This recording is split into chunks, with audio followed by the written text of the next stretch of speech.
Avez-vous déjà pensé qu'une simple photo de classe pouvait cacher un destin brisé? En septembre 1922, dans un petit village viticole près de Reims, 21 enfants se sont alignés devant l'objectif d'un photographe itinérant.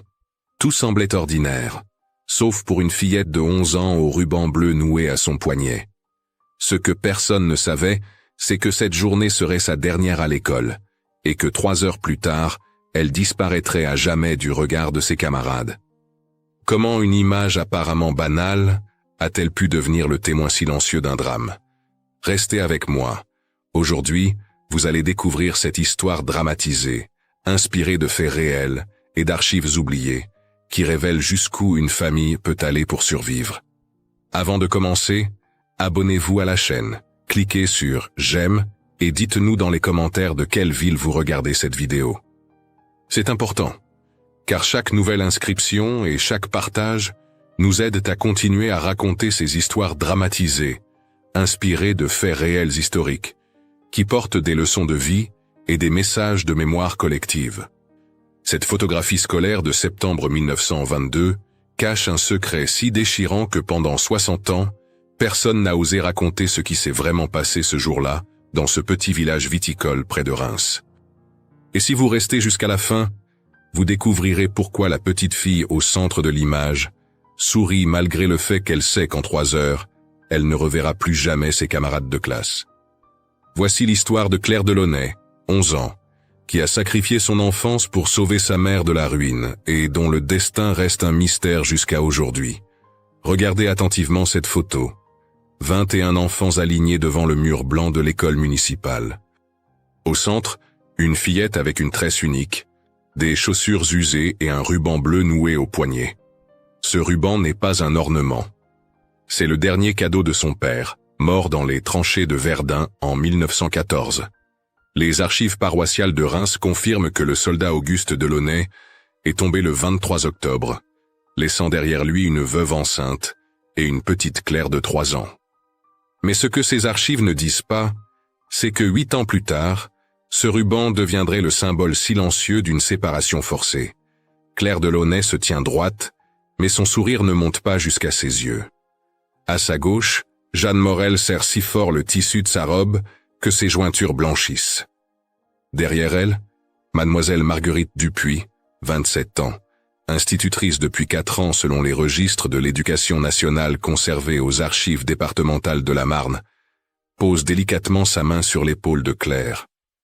Un geste presque invisible, mais capturé pour l'éternité. Et là, dans le coin droit de l'image, flou mais présent, un homme attend près du portail en fer forgé. Chapeau bas, mains croisées dans le dos. Il attend. Il observe.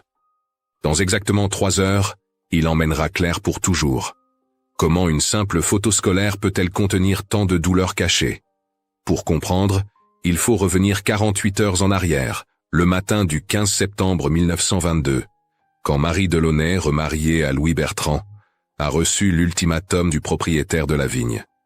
6 mois de loyer impayé. 92 francs de dette. Une somme impossible pour une famille qui survit à peine avec le maigre salaire de journalier du beau-père. Les livres de comptes du domaine Château-Thierry, aujourd'hui conservés dans une collection privée, mentionnent la famille Bertrand parmi les cas difficiles de l'année 1922. Marie Delaunay-Bertrand ne savait ni lire ni écrire. Elle signait d'une croix tremblante. Mais elle savait compter. Elle savait que 92 francs représentaient plus de 3 mois de salaire. Elle savait aussi qu'un arrangement avait été proposé par Monsieur Laroche, négociant en vin à Reims. Sa belle-fille Claire pourrait entrer à son service comme bonne d'enfant. Logée, nourrie et même éduquée, promettait-il. Un contrat verbal, rien d'écrit. Juste la parole d'un homme d'affaires contre celle d'une veuve illettrée. Claire avait tout entendu à travers la cloison mince de leur petite maison. Le murmure étouffé de sa mère, le silence pesant de son beau-père. Le raclement de la chaise quand il s'était levé pour accepter. Cette nuit-là, Claire n'a pas dormi.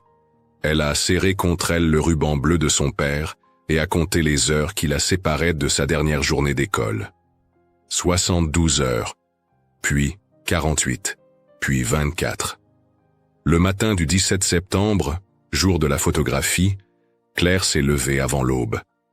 Sa mère avait cousu en secret 3 pièces de 5 francs dans l'ourlet de sa robe. Un petit trésor caché qui représentait des mois d'économie sur le pain. Marie n'a pas regardé sa fille dans les yeux ce matin-là. Elle a juste murmuré « Pardonne-moi », en nouant la tresse de Claire plus serrée que d'habitude, comme pour la retenir encore un peu. À l'école, mademoiselle Dupuis avait remarqué le changement dès le premier jour. Claire, d'habitude si appliquée, avait écrit « clarté » au lieu de Claire sur son ardoise. Quand l'institutrice lui avait demandé pourquoi, l'enfant avait répondu « Je veux devenir lumière pour m'échapper par la fenêtre ». Les autres élèves avaient ri. Pas Jeanne. Elle connaissait son amie. Elle savait que Claire ne plaisantait jamais avec les mots. La veille de la photo, mademoiselle Dupuis avait tenté d'intervenir. Elle avait marché les 3 kilomètres jusqu'à la maison des Bertrand. Louis Bertrand l'avait reçue sur le pas de la porte, sans la faire entrer. « Ne vous mêlez pas de ce qui ne vous regarde pas, mademoiselle. C'est une affaire de famille. » Elle avait insisté. Il avait menacé d'écrire à l'inspecteur d'académie pour se plaindre du harcèlement. Une jeune institutrice célibataire contre un homme marié et chef de famille. Elle savait qu'elle perdrait son poste. Mais Marguerite Dupuis n'abandonnait pas facilement. Le matin de la photo, elle est arrivée 1 heure plus tôt à l'école. Dans le tiroir de son bureau, elle a pris son exemplaire personnel des Fables de La Fontaine, celui avec la couverture en cuir rouge que sa mère lui avait offert pour sa nomination. Sur la page de garde, elle a écrit « Pour Claire, qui comprend que les mots sont des ailes, continue de voler, M.D. » Elle glisserait le livre dans les affaires de Claire juste avant son départ. Quand monsieur Armand Levesque, le photographe itinérant, est arrivé avec son matériel, les enfants étaient déjà alignés dans la cour. C'était une tradition annuelle, ces photos scolaires commandées par le ministère pour documenter le progrès de l'instruction républicaine. Les clichés de Levesque sont aujourd'hui dispersés dans diverses collections, mais celui-ci, avec ses 21 enfants du village de Chamery, reste unique par ce qu'il cache. « Regardez l'œil de verre », a lancé le photographe en disparaissant sous son voile noir. Les enfants ont obéi, tous sauf Claire qui, pendant une fraction de seconde, a tourné les yeux vers le portail. L'homme était là, Monsieur Laroche lui-même, venu s'assurer que la marchandise serait prête. Le temps de revenir face à l'objectif, son visage s'était figé dans ce demi-sourire qui hante encore ceux qui connaissent l'histoire. C'est à ce moment précis que tout s'est joué. Dans les 3 secondes qui ont précédé le déclenchement, un ballet silencieux s'est orchestré. Mademoiselle Dupuis a posé sa main sur l'épaule de Claire, un geste de protection futile mais nécessaire. Claire a saisi le poignet de Jeanne, ses ongles s'enfonçant dans la peau de son amie. Jeanne a retenu ses larmes en serrant sa robe. Les autres enfants, sans comprendre exactement quoi, ont senti la tension et se sont rapprochés imperceptiblement de Claire, comme pour former un bouclier humain. Le déclenchement, le flash de magnésium, l'instant figé pour l'éternité, une photo scolaire ordinaire en apparence, 21 enfants, une institutrice, un jour de septembre 1922. Mais pour qui sait regarder, c'est l'image d'une enfance volée, d'une amitié brisée, d'une injustice légale. C'est le portrait d'une époque où les enfants pauvres n'appartenaient pas vraiment à eux-mêmes. Septembre 1922, vallée de la Marne. Dans ces villages viticoles ravagés par la guerre 8 ans plus tôt, les mères cachaient encore leurs enfants quand elles entendaient des bottes sur les pavés. Les hommes revenus des tranchées sursautaient au moindre bruit sec. Louis Bertrand était de ceux-là. Les archives médicales militaires de l'hôpital de Reims mentionnent son nom parmi les gazés de 1917. Poumons brûlés, capacité de travail réduite, pension dérisoire. Un homme brisé qui avait épousé Marie Delaunay par pitié autant que par amour, adoptant la petite Claire sans jamais vraiment devenir son père. Le village de Chamery comptait 237 âmes selon le recensement de 1921. Tous se connaissaient, tous savaient. Quand la famille Bertrand avait commencé à s'endetter, les langues s'étaient déliées au lavoir communal. Madame Roussel, l'épicière, notait chaque achat à crédit dans son grand cahier noir. Monsieur Guillaume, le boulanger, fermait les yeux sur les retards de paiement mais ne pouvait plus se le permettre. Le curé Père Antoine priait pour les âmes, mais ne questionnait pas les décisions des hommes. Dans les témoignages recueillis 60 ans plus tard par le projet Mémoire d'enfance, plusieurs habitants âgés se souviennent encore du cas de la petite Delaunay. Claire avait grandi entre les vignes et les livres. Son père Auguste, avant de partir pour le front, était instituteur adjoint. Il avait appris à lire à sa fille dès l'âge de 4 ans. Après sa mort, Marie avait conservé ces quelques livres dans une malle, comme des reliques sacrées. Claire les connaissait par cœur. Les Misérables de Hugo, quelques contes de Perrault, un atlas usé de la France. Elle lisait et relisait, traçant du doigt les routes qui menaient loin de Chaméry, imaginant des vies où les petites filles ne disparaissaient pas. Ce que personne ne savait, c'est que Claire avait surpris une conversation 2 semaines plus tôt. Cachée derrière la haie du jardin des Laroche où sa mère faisait parfois des lessives, elle avait entendu Madame Laroche dire à sa cuisinière « Cette petite Bertrand fera l'affaire, elle sait lire, c'est rare pour une domestique. Elle pourra faire la lecture aux enfants. Et puis, à 11 ans, elle est assez grande pour travailler mais assez jeune pour ne pas causer d'ennui. » La cuisinière avait acquiescé. « Comme la petite Mathilde l'année dernière ?» Un silence, puis Mathilde était plus fragile. Mathilde Perrin. Claire la connaissait de nom. Une fille du village voisin, partie servir chez les Laroche 1 an plus tôt. On disait qu'elle était tombée malade et avait été renvoyée chez une tante à Paris. Mais personne ne l'avait revue. Sa mère était venue une fois au village, les yeux rouges, repartie sans un mot.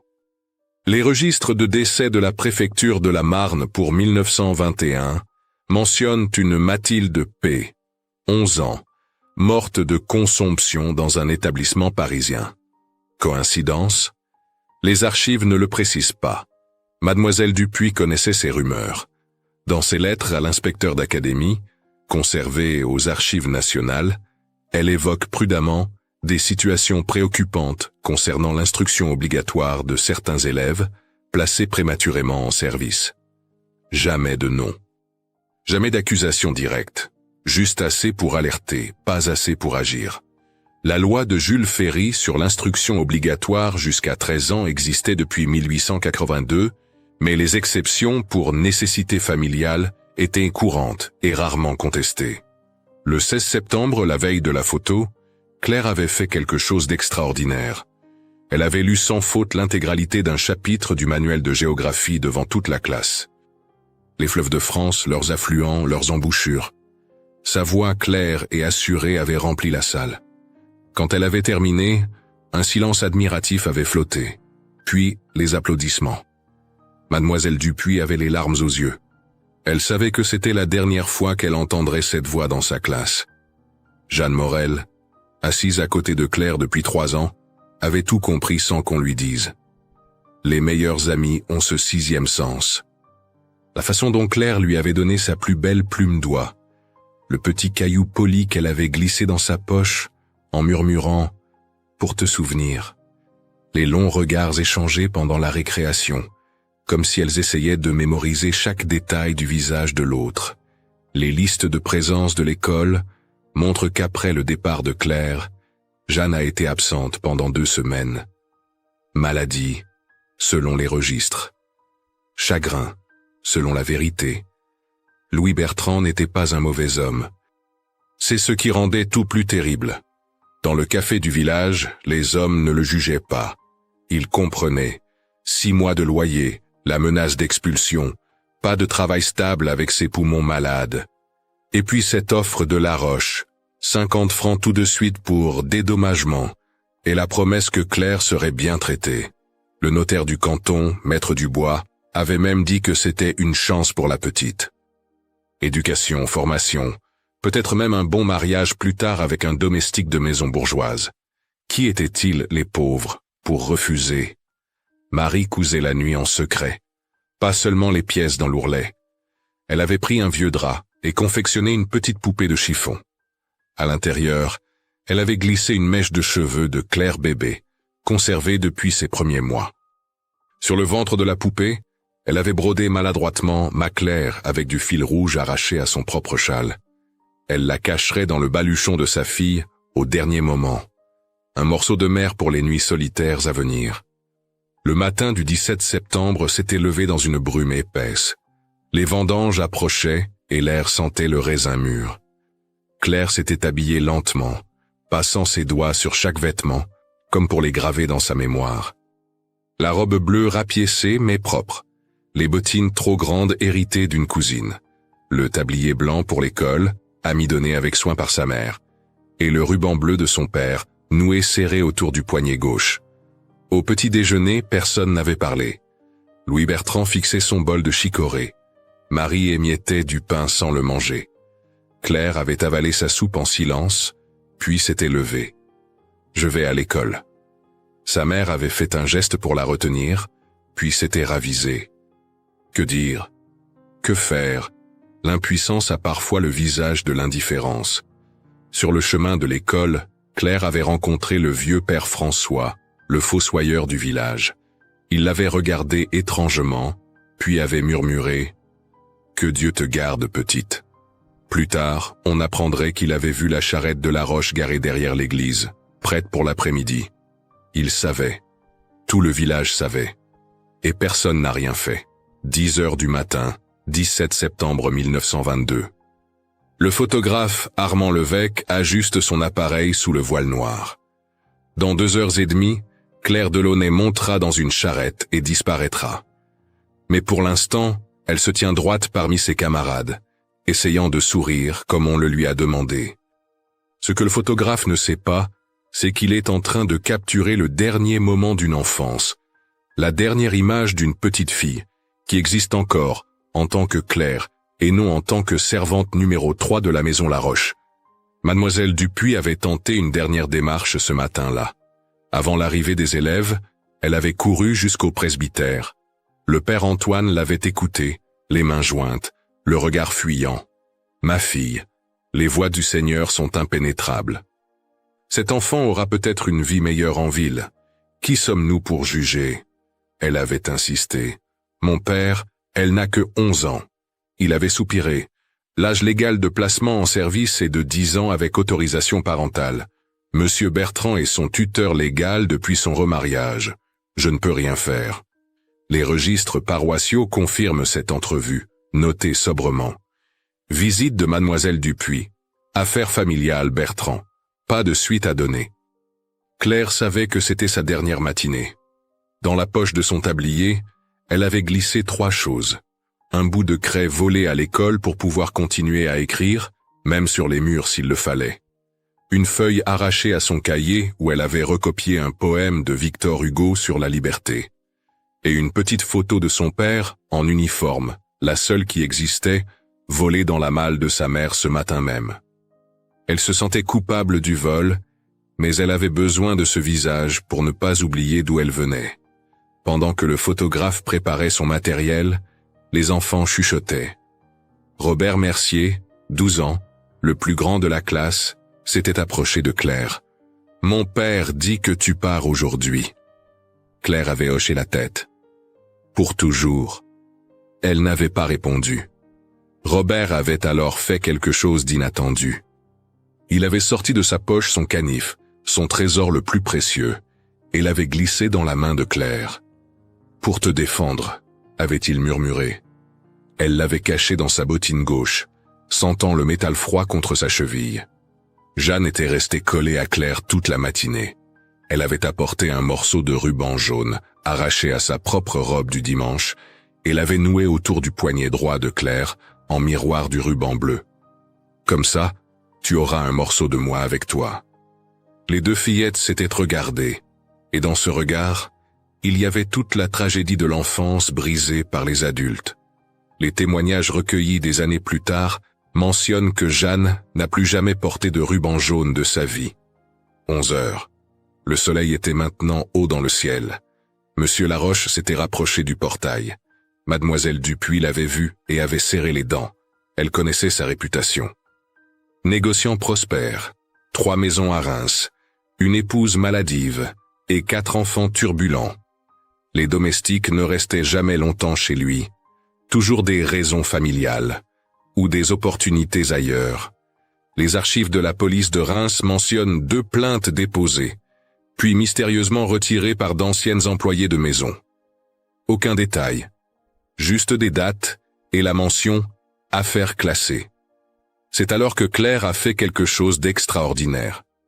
Juste avant que le photographe ne déclenche, elle s'est tournée vers mademoiselle Dupuis et a dit « Assez fort pour que tous entendent, merci de m'avoir appris à lire, mademoiselle. Grâce à vous, je pourrai toujours m'évader. » L'institutrice a failli perdre sa composition.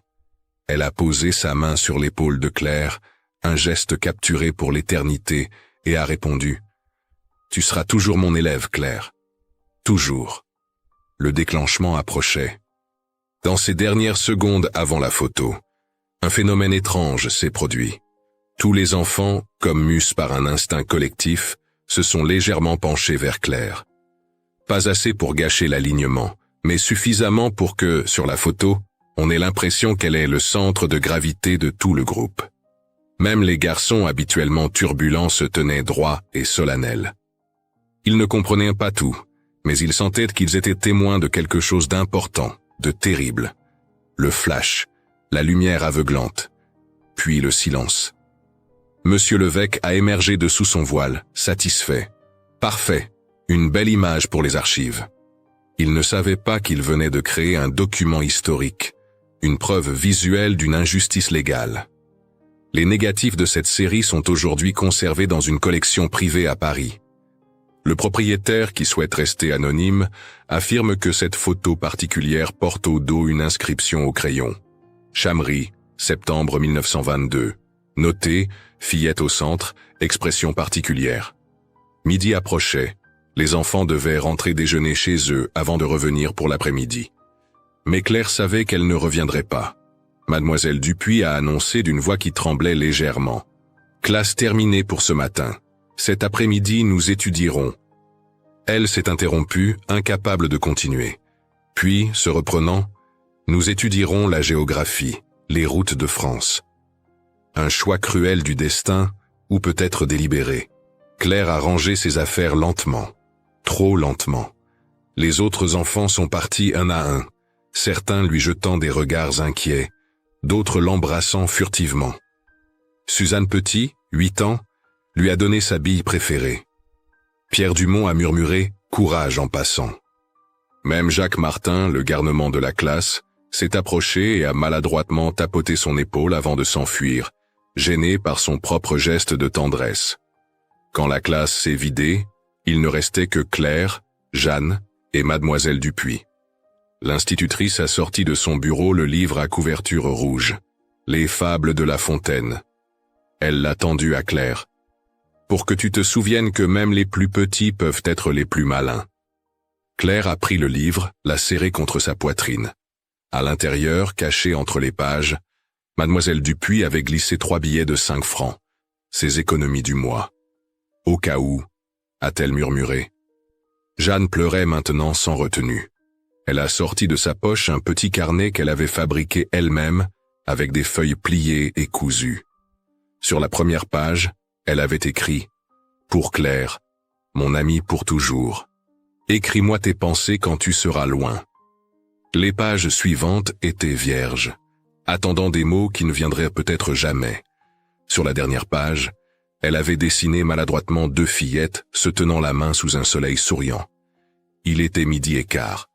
Par la fenêtre, on voyait Louis Bertrand qui attendait sur la route. Il n'osait pas entrer dans la cour de l'école. La honte, peut-être, ou la lâcheté. Claire a regardé une dernière fois la salle de classe, le tableau noir où elle avait si souvent écrit. Son pupitre gravé de ses initiales, la carte de France au mur, avec ce petit point qui marquait Chamery et tous ces chemins qui partaient vers l'inconnu. Elle a mémorisé chaque détail, sachant qu'elle devrait vivre de ses souvenirs pendant longtemps, peut-être pour toujours. 13h, 17 septembre 1922. La charrette de Monsieur Laroche est maintenant garée devant l'école. Les chevaux piaffent, impatients. Dans la maison des Bertrand, Marie emballe les maigres affaires de sa fille dans un baluchon de toile. Ses mains tremblent. Elle glisse la poupée de chiffon entre 2 robes rapiécées, y ajoute une paire de barres accommodées, un peigne édenté, un morceau de savon. Chaque objet est une déchirure. Louis fume sa pipe dehors, le regard perdu vers les vignes. Il ne supporterait pas de voir le visage de sa femme en cet instant. Claire marche lentement vers la maison, flanquée de Jeanne qui refuse de la lâcher. Mademoiselle Dupuis les suit à distance, comme une garde d'honneur impuissante. Sur leur passage, les rideaux bougent derrière les fenêtres. Tout le village observe. Madame Roussel sort de son épicerie et tend à Claire un petit paquet. « Des caramels pour le voyage », murmure-t-elle avant de rentrer précipitamment, les yeux humides. Le boulanger Guillaume fait de même avec un quignon de pain encore chaud. Ces petits gestes de bonté qui ne changent rien mais disent tout. Devant la maison, Marie attend sur le seuil. Elle a mis sa robe du dimanche, celle qu'elle porte pour les enterrements. Quand elle voit Claire approcher, quelque chose se brise en elle. Elle court vers sa fille, la serre dans ses bras avec une force désespérée. Claire sent les larmes chaudes de sa mère dans ses cheveux, entend les mots étouffés. « Pardon, pardon, pardon ». Mais Claire ne pleure pas. Elle a décidé d'être forte. Pour sa mère, pour elle-même, pour survivre à ce qui l'attend. Louis Bertrand s'approche enfin. Il ne regarde pas Claire dans les yeux.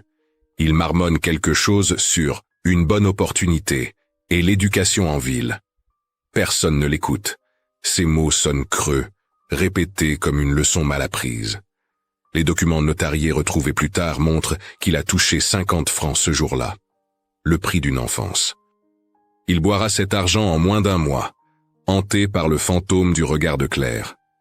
14 heures. Monsieur Laroche s'impatiente. Il tape sa canne contre la roue de la charrette. Nous avons de la route à faire avant la nuit. Sa voix est sèche, administrative. Pour lui, c'est une transaction commerciale. Claire n'est qu'une ligne dans son livre de compte. Les archives de son entreprise, saisies après sa faillite en 1934, mentionnent effectivement frais de personnel domestique, 50 francs, à la date du 17 septembre 1922. C'est le moment. Claire embrasse sa mère une dernière fois. Marie glisse dans la poche de sa fille un petit papier plié. L'adresse de ta tante à Lyon, si jamais... Elle ne finit pas sa phrase. Claire hoche la tête. Elle sait.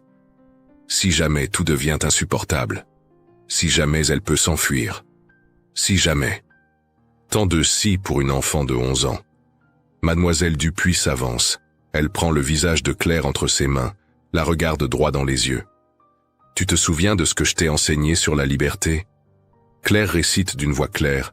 « La liberté commence là où l'ignorance finit. » Victor Hugo. L'institutrice sourit à travers ses larmes. « N'oublie jamais, tant que tu sais lire et écrire, tu es libre dans ta tête. Personne ne peut t'enlever ça. » Jeanne s'accroche à Claire, sanglotant sans retenue maintenant. Claire la serre fort, puis la repousse doucement. « Je t'écrirai, » promet-elle, « même si je dois graver les mots sur les murs. » Elle détache le ruban bleu de son poignet, celui de son père, et le noue autour du poignet de Jeanne. « Garde-le pour moi, je reviendrai le chercher. » Un mensonge miséricordieux. Elles savent toutes les deux qu'elle ne reviendra pas. Claire monte dans la charrette. Le bois craque sous son poids léger. Elle s'assoit sur le banc dur, son baluchon serré contre elle. Monsieur Laroche s'installe à l'avant, prend les rênes. Il ne se retourne pas vers elle. Pour lui, elle est déjà invisible, déjà servante. La charrette s'ébranle. Le bruit des roues sur les pavés résonne dans le silence du village. Claire ne se retourne pas. Si elle regardait en arrière, elle perdrait le peu de courage qu'il lui reste. Mais Jeanne court derrière la charrette. Elle court jusqu'à perdre haleine, jusqu'à ce que ses petites jambes ne puissent plus. « Claire! Claire !» Ses cris déchirent l'air de septembre. Mademoiselle Dupuis la rattrape, la prend dans ses bras. Ensemble, elles regardent la charrette disparaître au tournant de la route, emportant Claire vers son destin inconnu. Marie s'effondre sur le seuil. Les voisines accourent, mais elle les repousse. Elle veut rester seule avec sa douleur. Louis disparaît vers le café du village. Il y restera jusqu'à la nuit, noyant sa honte dans le vin aigre. Les archives du café mentionnent une altercation ce soir-là. Louis Bertrand aurait frappé un homme qui avait osé dire « Alors, Bertrand, tu as vendu la petite ?» Le soir tombe sur Chamry. Dans la maison vide, Marie trouve sur l'oreiller de Claire un petit mot écrit au crayon volé. « Maman, je ne t'en veux pas. Je comprends. Un jour je reviendrai vous sortir de la misère. Je vous aime. Claire. » Marie gardera ce mot jusqu'à sa mort en 1947, plié dans son missel, comme une relique sacrée. Les inventaires après décès le mentionnent. Un billet manuscrit, illisible, très usé. Mademoiselle Dupuis reste tard à l'école ce soir-là. Elle écrit une longue lettre à l'inspecteur d'académie, détaillant les circonstances du départ de Claire. Elle sait que ça ne servira à rien, mais elle doit laisser une trace. Cette lettre, conservée aux archives nationales, est notre principale source sur cette journée. Elle se termine ainsi. « Je crains pour cette enfant. Elle est trop intelligente pour accepter son sort, trop jeune pour se défendre. J'ai échoué à la protéger. Cette fêlure me hantera toujours. » À 20 kilomètres de là, la charrette arrive à Reims dans l'obscurité. Claire découvre la grande maison de pierre de la rue du Temple. 3 étages, des fenêtres à barreaux au sous-sol où logent les domestiques. Madame Laroche l'attend dans le hall, l'examine comme on examine une marchandise. Elle est maigre. Il faudra la nourrir pour qu'elle ait de la force. Puis, à une servante. Montrez-lui sa paillasse. Le travail commence demain à 5 heures. Claire suit la servante dans l'escalier de service. Ses pas résonnent sur les marches de bois. Dans sa poche, elle serre le petit canif de Robert. Dans son baluchon, le livre de Mademoiselle Dupuis. Dans son cœur, la promesse faite à Jeanne. Elle ne sait pas encore qu'elle vient d'entrer dans une prison dorée dont elle ne sortira peut-être jamais. Elle ne sait pas que cette photographie prise le matin même sera la dernière trace officielle de son existence d'enfant libre. Les semaines qui suivirent le départ de Claire furent marquées par un silence pesant sur Chamry. Jeanne Morel ne retourna à l'école qu'après 2 semaines d'absence. Quand elle revint, elle s'assit à l'ancienne place de Claire, refusant obstinément de bouger. Mademoiselle Dupuis n'insista pas. Le pupitre vide devint un mémorial silencieux. Sur le bois, on pouvait encore voir les initiales CD gravées maladroitement au canif, et juste en dessous, Jeanne avait ajouté 1922, pour toujours.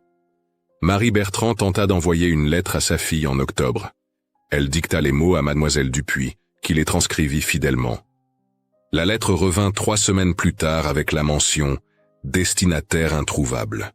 Pourtant l'adresse était correcte. Les Laroche avaient-ils intercepté le courrier? Marie essaya encore 2 fois. Même résultat. Les archives postales de Reims ne gardent aucune trace de ces envois, comme s'ils n'avaient jamais existé. En novembre 1922, un événement étrange se produisit. Le boulanger Guillaume trouva un morceau de papier glissé sous sa porte un matin. Écrit au charbon, probablement sur un morceau d'emballage. « Je vais bien, dites-le à maman, c'est... » Était-ce vraiment de Claire? Comment ce message était-il arrivé jusqu'à Chamry? Guillaume le porta à Marie, qui pleura en reconnaissant l'écriture de sa fille. Cette façon particulière de former les « A » que lui avait enseigné son père. Le message fut gardé comme un trésor, mais aucun autre ne suivit. L'hiver 1922-1923 fut particulièrement rude. À Reims, dans les registres de l'hôpital Saint-Remy, on trouve la mention d'une Claire D, 11 ans, domestique, admise en janvier pour épuisement et malnutrition. Coïncidence? Le dossier médical a disparu, mais l'entrée administrative demeure. Durée d'hospitalisation 3 jours. Payeur, Monsieur Laroche. Diagnostic de sortie, apte au travail. Rien de plus. Mademoiselle Dupuis ne cessa jamais ses démarches. Elle écrivit au préfet, aux députés, même au ministère. Les réponses étaient toujours les mêmes. Placement légal, autorité parentale respectée, aucun motif d'intervention. La législation sur le travail des enfants existait, mais les exceptions étaient si nombreuses qu'elles ne protégeaient presque personne. Les archives de ces correspondances montrent qu'elle envoya 23 lettres officielles entre septembre 1922 et juin 1923. En mars 1923, un fait troublant. Une institutrice de Reims, mademoiselle Moreau, écrivit à mademoiselle Dupuis. Elle avait aperçu une jeune fille correspondant à la description de Claire au marché, accompagnant une domestique plus âgée. La fillette portait une coiffe de servante, mais avait murmuré en passant devant l'étal du libraire. Victor Hugo. Les Misérables. Page 247. Mademoiselle Dupuis vérifia. Page 247, un passage sur Cosette chez les Thénardier. Un message, un appel à l'aide, elle ne le saurait jamais. Louis Bertrand mourut en février 1924. Cirrhose du foie, disent les registres de décès. Il n'avait que 41 ans. Sur son lit de mort, il aurait murmuré le nom de Claire et demandé pardon. Marie se retrouva veuve une seconde fois, mais étrangement, la mort de Louis sembla la libérer. Elle quitta Chamery, partit chez sa sœur à Lyon. Avant de partir, elle confia à Jeanne le ruban bleu de Claire. « Si elle revient, tu le lui rendras. » Les années passèrent. 1925, 1926, 1927. Aucune nouvelle de Claire. Les Laroche avaient quitté Reims en 1925, partis s'installer à Paris selon les registres commerciaux. Avait-il emmené Claire? L'avait-il renvoyée? Personne ne savait. Mademoiselle Dupuis engagea même un détective privé avec ses économies. Il revint bredouille. C'est comme si elle n'avait jamais existé après septembre 1922. Puis, en 1928, un indice. Dans une librairie d'occasion du quartier latin à Paris, un exemplaire des Fables de La Fontaine avec une couverture de cuir rouge fut mis en vente. À l'intérieur, l'inscription de Mademoiselle Dupuis. Et dans les marges, des notes au crayon d'une écriture adulte mais tremblante. Je me souviens, Mademoiselle D avait raison. La liberté dans la tête. Le libraire ne se souvenait pas qui avait vendu le livre. Une jeune femme, peut-être, avec un châle qui cachait son visage. Jeanne Morel grandit, devint institutrice elle aussi. Elle garda toujours la photographie de septembre 1922 dans son bureau. À chaque nouvelle classe, elle regardait les fillettes de 11 ans et cherchait Claire dans leur visage. En 1942, pendant l'occupation, elle cacha 3 enfants juifs dans son école. Quand on lui demanda pourquoi elle prenait ce risque, elle répondit simplement « Pour Claire. Pour toutes les Claires qu'on arrache à leur enfance. » En 1982, lors du projet Mémoire d'enfance mené par l'Université de Reims, Jeanne, alors âgée de 71 ans, fut interviewée. Elle sortit la photographie, jaunâtre, mais intacte. Elle pointa Claire du doigt. Elle m'a appris que parfois, la plus grande résistance est de ne jamais oublier. Je n'ai jamais su ce qu'elle est devenue. Mais regardez ses yeux sur cette photo. Regardez bien. Elle savait qu'elle partait, mais elle nous dit qu'elle survivrait, d'une façon ou d'une autre. Les recherches menées dans les années 1980 n'ont jamais permis de retrouver la trace officielle de Claire après 1923. Pas de certificat de décès, pas de mariage enregistré, pas de mention dans les recensements, comme si elle s'était évaporée. Mais en 1987, lors de la démolition d'un immeuble rue du Temple à Reims, l'ancienne maison des Laroche, les ouvriers trouvèrent sous une latte du plancher au sous-sol un petit carnet enveloppé dans de la toile cirée. À l'intérieur, des pages couvertes d'une écriture serrée, des copies de poèmes, des réflexions sur la liberté, des dessins de vignes et de maisons. Et sur la dernière page, cette phrase « Je suis Claire Delaunay. J'existe. Septembre 1922. » Le carnet est aujourd'hui conservé aux archives départementales de la Marne, Côte 3J 247. Les experts en graphologie confirment, l'écriture évolue de celle d'une enfant à celle d'une jeune adulte. Les dernières entrées datent approximativement de 1925. En 2002, une vieille dame se présenta au musée de l'école de Champagne. Elle demanda à voir la photo de 1922. Quand on lui montra, elle resta longtemps silencieuse, puis murmura « Ma grand-mère me racontait cette histoire. Elle disait qu'elle avait connu une Claire à Paris dans les années 30, une femme qui apprenait à lire aux enfants des rues, gratuitement, en secret. Elle disparaissait dès qu'on posait des questions. » La vieille dame repartit sans laisser son nom. Aujourd'hui, la photographie de septembre 1922 circule parfois sur Internet, partagée par ceux qui s'intéressent aux histoires oubliées.